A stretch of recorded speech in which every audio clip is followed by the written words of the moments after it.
بڑا ہی خوبصورت واقعہ رونما ہوا جسے واقعہ معراج کے نام سے موسوم کیا جاتا ہے۔ معراج النبی صلی اللہ علیہ وآلہ وسلم یہ ایک ایسی خوشی ہے جو اللہ کریم نے حضور سے قبل کئی انبیاء جتنے بھی آئے ان میں سے کسی کو بھی وہ خوشی عطا نہ کی جو اس رات کو اپنے محبوب کو عطا فرمائی ہے۔ اور یہ خوشی، اس رات کی خوشیاں آج تک امت کیوں منا رہی ہے؟ اس کی وجہ بھی یہی ہے کہ اس رات کو اللہ نے جو امت مصطفیٰ کو خوشیاں عطا فرمائی ہیں وہ نعمتیں، وہ رحمتیں، وہ خوشیاں بھی آج سے قبل کسی بھی امت کو عطا نہیں فرمائی گئی۔ کہ اس رات کو امت کا فیصلہ کر دیا گیا۔ معراج النبی کی رات کو اللہ نے اپنے محبوب کے سامنے اپنی امت کا فیصلہ سنا دیا۔ تو یہ رات بڑی ہی خوبصورت رات آتی ہے جو 27ویں شب معراج النبی کی رات ہے۔ اور ویسے بھی اللہ کریم نے اپنے محبوب کو جتنے معجزے عطا فرمائے ان سب معجزوں میں دو بڑے معجزے ہیں۔ ایک میرے محبوب کی معراج ہے، دوسرا میرے رب کا قرآن ہے۔ یہ دو معجزے تمام معجزوں میں سب سے بڑے معجزے ہیں، اس لیے ہم قرآن کی آمد کی خوشیاں بھی مناتے ہیں اور معراج النبی کی رات کی خوشیاں بھی مناتے ہیں۔ معراج یہ ہوئی کیوں؟ اس کی حکمت کیا تھی؟ کیونکہ رب ذوالجلال کا ایک نام ہے، اللہ فرماتا ہے کہ انہ علیم حکیم، اللہ فرماتا ہے کہ میں علم والا بھی ہوں، میں حکمت والا بھی ہوں۔ تو علماء کہتے ہیں فعل الحکیم لا یخلو، کہ حکیم کا کوئی بھی کام حکمت سے خالی نہیں ہوتا، کوئی نہ کوئی حکمت ہوتی ہے۔ اس نے ہمیں پیدا کیا ہے، اس میں بھی کوئی حکمت ہے۔ سورج کو نکالا دن کے وقت، اس کی بھی حکمت ہے۔ رات میں چاند کو نکالا، اس کی بھی حکمت ہے۔ ہمیں اس صدی میں بھیجا، اس میں بھی حکمت ہے۔ ہم پہلے کیوں نہیں آئے، اس میں بھی حکمت ہے۔ ہم بعد والی صدیوں میں کیوں نہیں جائیں گے، اس میں بھی حکمت ہے۔ یعنی ہر کام میں اللہ رب العزت کی کوئی نہ کوئی حکمت ضرور ہے، لیکن اس حکمت کو اللہ جانتا ہے، اس کا رسول جانتا ہے۔ اور ہم صرف انہی حکمتوں کو جانتے ہیں کہ جتنی حکمتیں اللہ کے رسول نے ہمیں عطا فرما دی ہیں، ہمیں بتا دی ہیں، اور باقی حکمتیں ہم اللہ کے دیے ہوئے علم سے جانچ سکتے ہیں۔ کچھ حکمتیں جان سکتے ہیں، کما حقہ، حکمتوں کا علم اللہ کے پاس ہے۔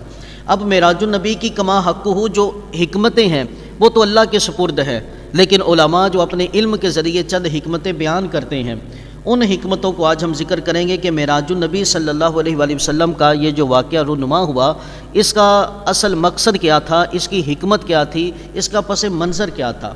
اس کی کئی حکمتوں میں سے ایک حکمت تو یہ ہے کہ یہ جو مکہ المکرمہ میں رسول پاک صلی اللہ علیہ وسلم کی ظاہری زندگی مبارکہ ہے، یہ وہ زندگی کہ جس کے اندر تکلیفیں ہی تکلیفیں ہیں، درد ہی درد ہے۔ اگر حضور علیہ السلام کی تبلیغ کو دیکھیں تو دوران تبلیغ حضور علیہ السلام پر ظلم و ستم ڈھائے گئے۔ اگر حضور کی عبادت کو دیکھا جائے تو سجدے کی حالت میں رسول پاک صلی اللہ علیہ وسلم کے کندھوں پہ اوجڑی کو لا کے رکھ دیا گیا، یعنی عبادت کے دوران بھی حضور کو ستایا گیا، تبلیغ کے وقت بھی حضور کو ستایا گیا۔ اور پھر اگر رشتہ داروں کو دیکھیں تو اپنے ہی رشتہ دار سامنے مخالف سمت پہ نظر آتے تھے۔ ابو لہب جو تھا آپ کا اپنا چچا تھا لیکن سامنے نظر آ رہا تھا، اور ویسے بھی جتنے بھی قریش مکہ تھے یہ سارے حضور علیہ السلام کے دور و نزدیک سے رشتہ دار ہی لگتے تھے، یعنی قبیلے آپس میں، ان کے پیچھے حضرت ہاشم ان کے باپ ہے، آگے ان کی ساری نسلیں بکھری ہوئی تھیں، قریشی، ہاشمی، مطلبی، یہ سارے ایک ہی باپ دادا سے چلتے آ رہے تھے۔ اب یہ سارے دور و نزدیک سے رشتہ دار سامنے آ کر کھڑے ہو گئے۔ آپ دیکھیں کہ ہمارے معاشرے کے اندر اگر بھائی بھائی کے مقابلے میں آ کر کھڑا ہو جائے، حق اور باطل کا ہونا تو الگ بات ہے، لیکن بھائی کو مخالف سمت میں کھڑے دیکھ کر کتنا دل ٹوٹتا ہے۔ اب رسول پاک صلی اللہ علیہ وآلہ وسلم اللہ رب العزت کے دین کی خاطر اپنے چچاؤں سے جھگڑا کرتے ہیں، اپنے رشتہ داروں سے مناظرے کرتے ہیں، کفار مکہ اپنے پڑوسیوں سے مناظرے کر رہے ہیں، آقا کریم علیہ السلام انہیں حق کی طرف بلا رہے ہیں۔ اب یہ ایک دل چور چور بھی ہو رہا ہے، اور دوسری طرف جو حضور علیہ السلام کو سب سے قریبی رشتے تھے، جن میں جناب سیدہ خدیجہ الکبریٰ رضی اللہ تعالی عنہا، کہ وہ سیدہ خدیجہ الکبریٰ کہ جن کے بارے میں عرش سے میرا رب بھی سلام بھیجتا ہے، جو رب کو اتنی پسند ہو تو وہ محبوب کو پھر کتنی پسند ہوگی۔ حضرت سیدہ خدیجہ الکبریٰ رضی اللہ تعالی عنہا کہ جن کا احسان آج تک امت مسلمہ پر موجود ہے۔ حضرت خدیجہ الکبریٰ رضی اللہ تعالی عنہا وہ پہلی خاتون کہ جس نے اپنا مال حضور علیہ السلام کے قدموں پہ نچھاور کیا، وہ پہلی خاتون کہ جس نے اسلام کو قبول کیا، وہ پہلی خاتون جس نے حضور علیہ السلام کو دلاسا دیا، وہ واحد خاتون ساری ازواج میں سے کہ جس کے بطن سے اللہ کریم نے محبوب کو اولاد جیسی نعمت عطا فرمائی۔ یہ واحد زوجہ تھی، ایک حضرت ماریہ تھی، ان کے ہاں ایک بیٹا پیدا ہوا، وہ حضور علیہ السلام کی کنیز تھی، لیکن حضرت ازواج کے لحاظ سے ایک واحد حضرت سیدہ خدیجۃ الکبریٰ ہے جن کے بطن سے اللہ کریم نے اولاد جیسی نعمت عطا فرمائی۔ اب کتنی محبوبہ بیوی ہے، ان کا بھی وصال ہو گیا۔ اس کے بعد جناب ابو طالب، ان کا ایمان کفر یہ سب ایک جگہ پہ، لیکن یہ بات ہر دور میں اور ہر مسلک میں یہ محقق ہے کہ حضرت جناب ابو طالب نے رسول پاک صلی اللہ علیہ وآلہ وسلم کو مولا علی کو دوسرے بستر پہ لٹایا کرتے تھے اور رسول پاک کو اپنے ساتھ لٹایا کرتے تھے۔ چونکہ جناب عبد المطلب رضی اللہ تعالیٰ عنہ بوڑھے ہو گئے تو جناب ابو طالب اپنے گھر میں رسول پاک کو لے آئے، کفالت کی۔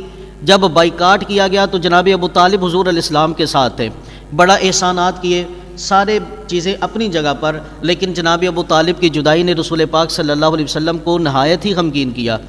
ایک طرف بیوی کا وصال، ایک طرف چچا کا وصال، اور دوسری طرف اپنے ہی رشتہ دار مخالف سمتوں پہ جب نظر آئے تو یہ حضور علیہ الصلوۃ والسلام بہت ہی زیادہ پریشان غمگین رہتے۔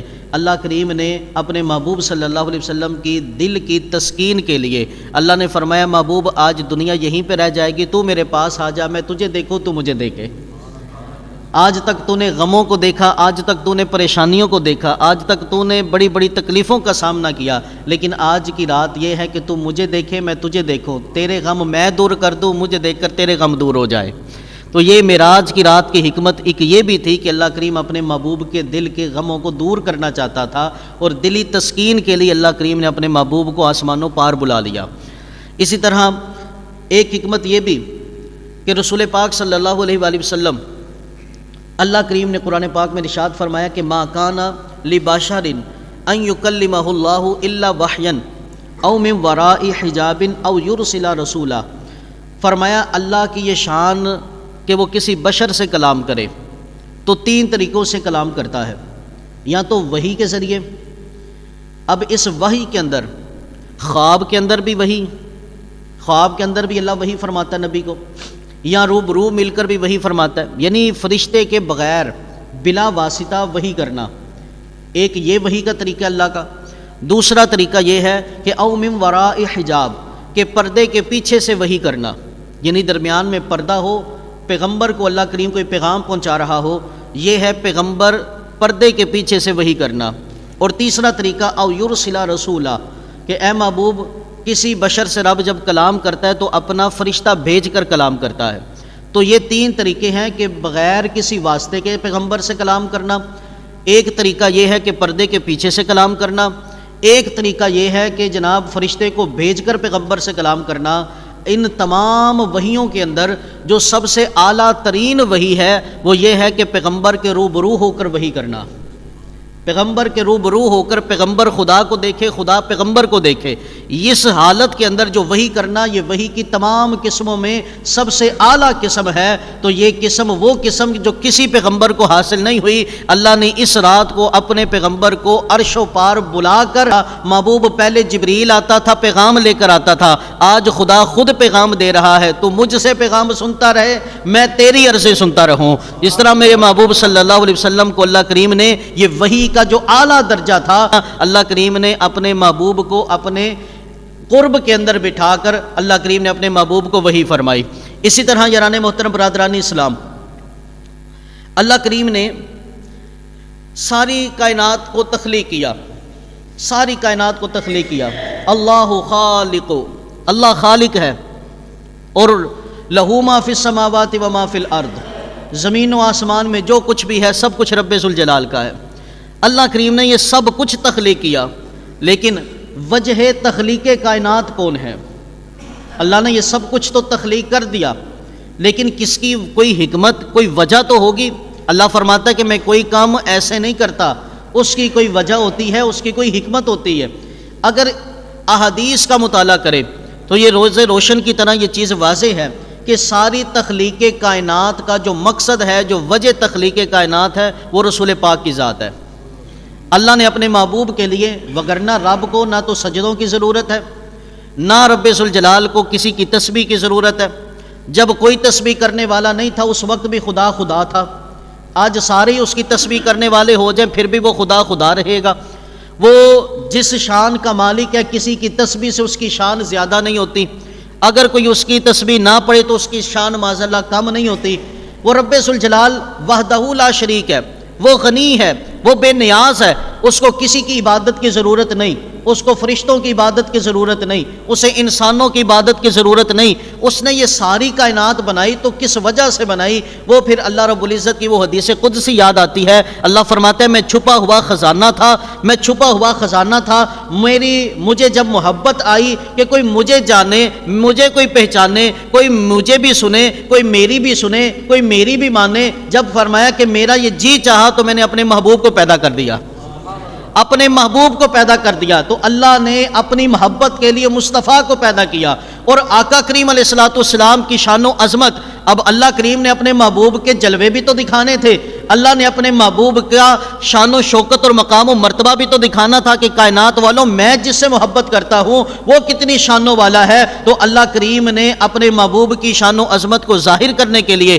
آدم سے لے کر عیسیٰ تک پیغمبر کا سلسلہ چلا دیا۔ اللہ نے اپنے محبوب کی شان کو بیان کرنا تھا تاکہ لوگ جان لیں اور بھی جان لیں کہ اللہ کریم جس بندے سے محبت کرتا ہے، جسے اپنا محبوب بنایا ہے، اللہ کریم نے اسے کتنی شانیں عطا فرمائی ہیں۔ تو آدم سے لے کر آقا کریم علیہ السلام کی امتوں تک یہ ایک دنیا کا تسلسل شروع کر دیا۔ تو یہ ساری کائنات اس لیے بنائی گئی تاکہ کائنات دیکھ لے کہ اللہ جس سے محبت کرتا ہے وہ محبوب کتنی شانوں والا ہے۔ تو یاران محبت، برادران اسلام، اگر میں آپ کے لیے کوئی چیز بناؤں نا تو میرا جی چاہتا ہے کہ آپ بھی اسے دیکھیں۔ میں اگر کسی کے لیے، آپ اپنے بیٹے کے لیے کوئی کپڑا بناتے ہیں، کوئی کپڑا بناتے ہیں، ساری دنیا تو وہ کپڑا دیکھ لے لیکن آپ کا بیٹا وہ کپڑا نہ دیکھے تو آپ کے وہ بنانے کی حص پوری نہیں ہوگی۔ آپ جائیں کہیں بازار میں، کہیں جناب بازار میں گئے، آپ کو بڑی کوئی سونی چیز لگی ہے، آپ وہ سونی چیز اپنے بیٹے کے لیے خرید کے لائے ہیں، لیکن گھر میں آ کر سب کو دکھا دیں، اپنے بیٹے کو نہ دکھائیں، تو مطلب یہ کہ آپ کا وہ گفٹ لینے کا جو منشور تھا، جو لذت تھی، جو مزہ تھا، ابھی پورا نہیں ہوا۔ جب آپ کا بیٹا وہ دیکھے گا، آپ وہ دیکھ کر خوش ہو جائے گا، آپ کہیں گے یار میری تھکاوٹ بھی دور ہوگی، میرے پیسے بھی پورے ہو گئے، میرا مقصد آج پورا ہو گیا کہ میں نے اپنے بیٹے کو جو خوشی دینی تھی وہ میں نے اس کو دے دی ہے۔ تو بلا تشبیہ، بلا تمثیل، اللہ کریم نے اپنے محبوب کے لیے یہ کائنات کو بنایا، اللہ نے اپنے محبوب کے لیے عرش کو سجایا، اللہ نے اپنے محبوب کے لیے، اس کی عظمت کے لیے اللہ نے جنت کی بہاروں کو بنایا۔ تو معراج کی رات اللہ نے اپنے محبوب کو زمین کے چپے چپے کی سیر کروائی، اللہ نے اپنے محبوب کو آسمان کے چپے چپے کی سیر کروائی، اللہ نے اپنے محبوب کو جنت کی بہاریں دکھائیں اور یہ بتلا دیا اے محبوب یہ دنیا بھی تیرے لیے، یہ جنت بھی تیرے لیے ہے، جنت بھی تیرے لیے، کیونکہ آج میں نے یہ جو سب کچھ بنایا وہ تیرے لیے بنایا، آج تو نے دیکھ لیا تو میرے بنانے کا مقصد بھی پورا ہو گیا ہے۔ اور یہ ران محترم برادران اسلام، اللہ قرآن میں ارشاد فرماتا ہے انا اعطیناک الکوثر، اے محبوب ہم نے آپ کو کوثر دے دی ہے۔ کوثر کا مطلب علماء لکھتے ہیں، مفسرین لکھتے ہیں کہ ہر نعمت کی کثرت دے دی ہے، ہر نعمت کی کثرت دے دی ہے۔ فرمائے انما انا قاسم واللہ یعطی، اے محبوب اللہ عطا فرماتا ہے، آپ تقسیم کرتے ہیں۔ ایک حدیث پاک میں رسول پاک صلی اللہ علیہ وسلم نے ارشاد فرمایا اللہ نے مجھے زمین و آسمان کے خزانوں کی چابیاں عطا فرما دی ہیں۔ آقا کریم علیہ الصلوۃ والسلام نے فرمایا مجھے زمین و آسمان کی چابیاں عطا فرمائی گئیں۔ یاران محترم برادران اسلام، اللہ کریم نے اپنے محبوب کو یہ اختیار دیا، اللہ نے اپنے محبوب کو یہ شان دی، اللہ نے اپنے خزانے اپنے محبوب کو دے دیے۔ اب خزانے اتنے ہیں کہ تجوری میں آتے نہیں، خزانے اتنے ہیں تجوری میں آتے نہیں۔ اور اچھا تقسیم کرنا ہے نا، تقسیم کرنا ہے، مثال دے کر سمجھاتا ہوں کہ بھائی میں آپ کو کہوں کہ بھائی باہر ایک دیگ پڑی ہے، اس کو تقسیم کرنا ہے۔ آپ مجھ سے پوچھیں گے کہ جناب وہ چاول ہے یا کوئی کھچڑا ٹائپ ہے کہ اس کو پلیٹوں میں ڈال کے دوں، کیونکہ پوچھنے کا مقصد یہ ہے کہ میں نے اب تقسیم جو کرنا ہے تو میرے پاس کون سی ایسی چیز ہونی چاہیے کہ میں اچھی طرح اس کو تقسیم کر دوں۔ یعنی خزانے کا پتہ ہونا ضروری ہے، خزانے کو دیکھنا ضروری ہے، خزانے کی کیفیت کو جاننا ضروری ہے، پھر ہی تقسیم کیا جائے گا۔ اللہ نے فرمایا محبوب خزانے میرے ہیں، مالک تو ہے، جنت میری ہے، مالک تو ہے، یہ زمین میری ہے، مالک تو ہے، آسمان میرے ہیں لیکن مالک تجھے بنایا ہے۔ اے محبوب یہ ساری نعمتیں میری ہیں لیکن مالک تجھے بنایا ہے۔ تو اعلیٰ حضرت نے اس لیے کہا تھا نا زمین و سما تمہارے لیے، مکین و مکان تمہارے لیے، چنین و چنا تمہارے لیے، بنے دو جہاں تمہارے لیے، لیے، ہم آئے یہاں تمہارے لیے، اٹھے بھی وہاں تمہارے لیے، فرشتے خدم رسول چشم، تمام امم و غلام کرم، وجود و عدم حدوث و قدم، جہاں میں آیات تمہارے لیے، تمہاری چمک تمہاری دمک، تمہاری مہک تمہاری سمک، زمین و فلک سماک و سمک، میں سکہ نشان تمہارے لیے، جنا میں چمن چمن میں سمن، سمن میں پھبن پھبن میں دلہن، سزائے محن پہ ایسے منن، یہ امن و امان تمہارے لیے، صحابہ کرم روانہ کیے کہ آب نعم زمانہ پیے، جو رکھتے تھے ہم وہ چاکے سیے، یہ ستر بداں تمہارے لیے، اشارے سے چاند کو چیر دیا، چھپے ہوئے خور کو پھیر دیا، گئے ہوئے دن کو عصر کیا، یہ تاب و توا تمہارے لیے۔ اے محبوب جب سب کچھ تیرے لیے ہے، سب کچھ تیرے لیے ہے، تو اے محبوب تو نے اب اس خزانے کو تقسیم کرنا ہے، تو آج کی رات آ جا، رب کے خزانے بھی دیکھ جا، رب کے خزانے بھی دیکھ جا، میں نے تجھے کون سا خزانہ عطا فرمایا ہے۔ تو معراج کی رات دیدار کروانے کے حکمتوں میں ایک حکمت یہ بھی تھی، اللہ نے اپنے محبوب کو جو خزانے دیے تھے وہ خزانے سارے اللہ نے اپنے محبوب کو دکھائے تھے۔ اور اسی طرح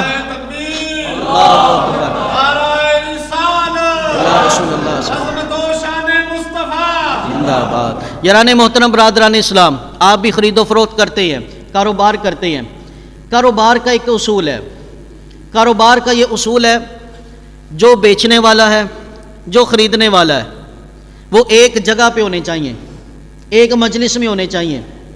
جو بیچنے والا، جو خریدنے والا، ہم اسے عربی میں بائع اور مشتری کہتے ہیں، بائع اور مشتری ان دونوں کا ایک جگہ پہ ہونا ضروری ہے۔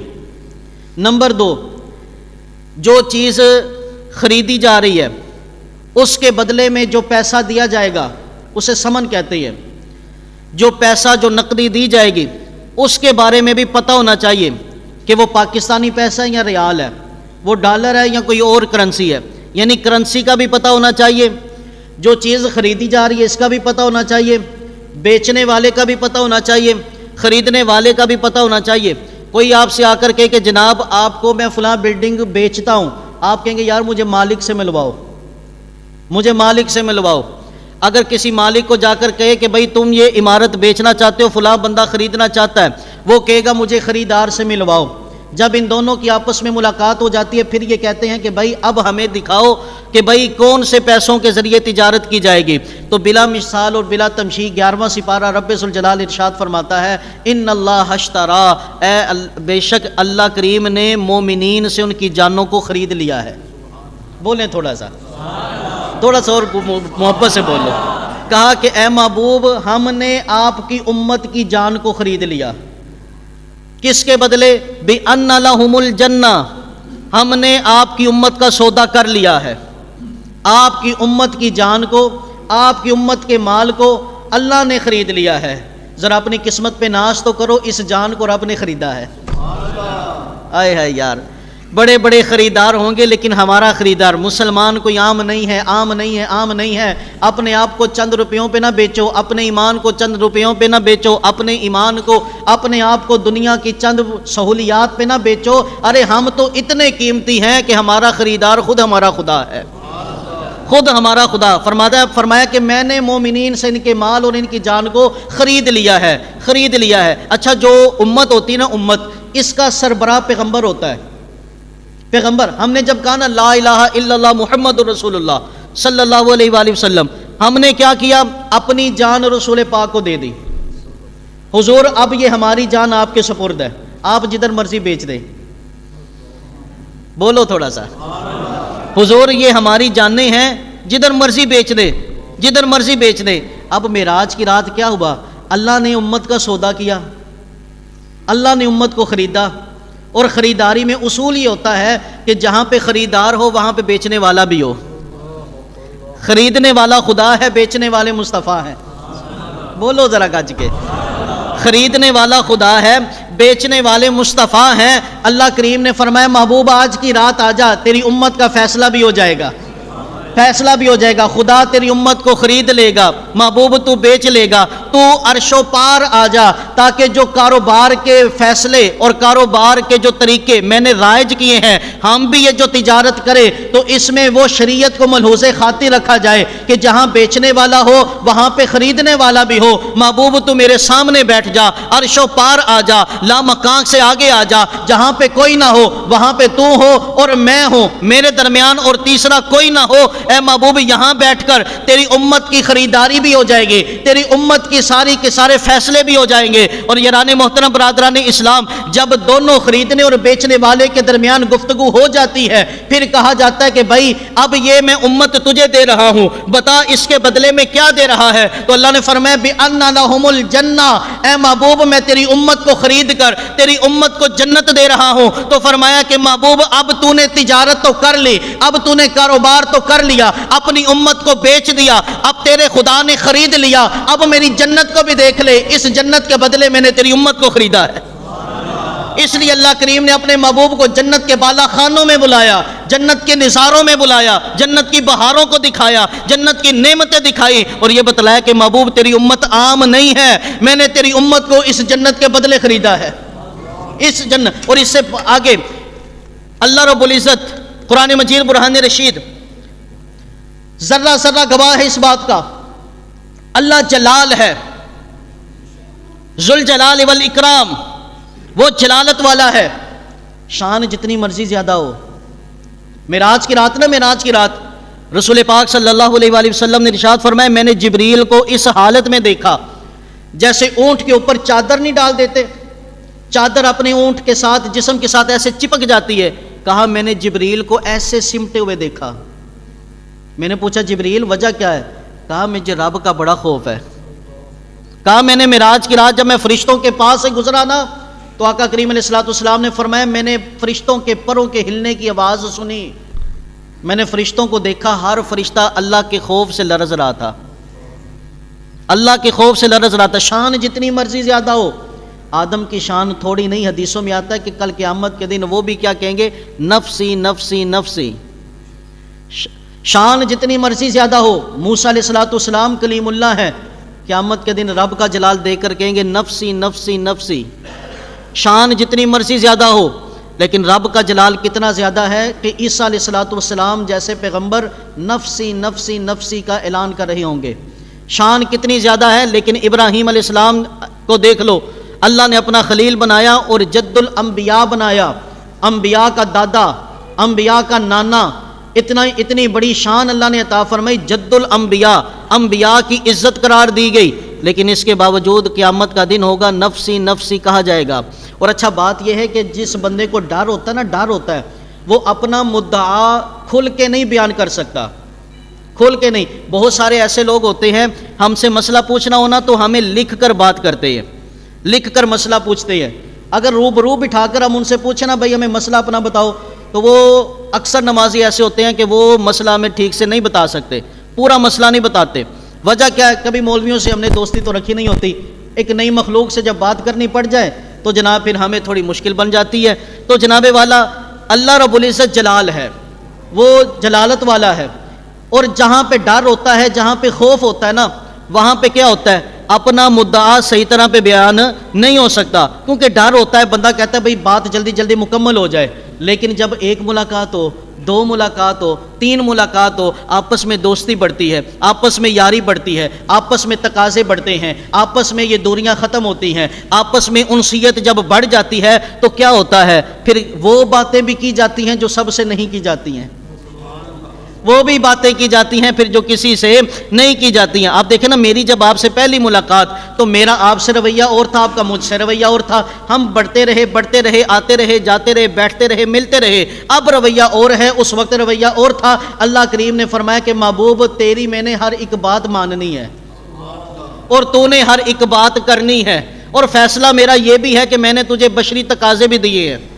اور بشری تقاضوں میں یہ بات بھی میں نے رکھی ہے کہ بشر جہاں سے ڈرتا ہے، خوف رکھتا ہے، وہاں پہ بات کھل کے بیان نہیں کرتا، تو محبوب پہلے ہی آ کے مل جا، بولو ذرا، محبوب پہلے ہی آ کے مجھے مل جا، تاکہ وہ جو خوف ہے نا، پہلی دفعہ ملاقات کی جو ہچکچاہٹ ہوتی ہے، پہلی دفعہ ملاقات کی جو اوپرا پن ہوتا ہے نا، پہلی دفعہ ملاقات میں جو خوف ہوتا ہے نا، پہلی دفعہ ملاقات کرنے میں جو باتیں نہیں نہ ہو سکتی، محبوب پہلے آ کے مل جا، تاکہ قیامت کے دن سارے نفسی نفسی کہتے رہیں اور تو کہتا رہے رب حبلی امتی، رب حبلی امتی، سارے یہ کہتے رہیں یا اللہ مجھے بچا مجھے بچا مجھے بچا، سارے یہ کہتے رہیں یا اللہ آج کی دن جتنا خوف تو نے نازل کیا ہے کبھی نازل نہیں کیا۔ ارے سارے میرے ڈر کی وجہ سے، میرے خوف کی وجہ سے ہر پیغمبر اپنی بات کرے گا، لیکن محبوب پہلے آ کے مجھے مل جا، کل قیامت کے دن تو نفسی نفسی نہ کہے، بلکہ تیری محبت اتنی بڑھ چکے،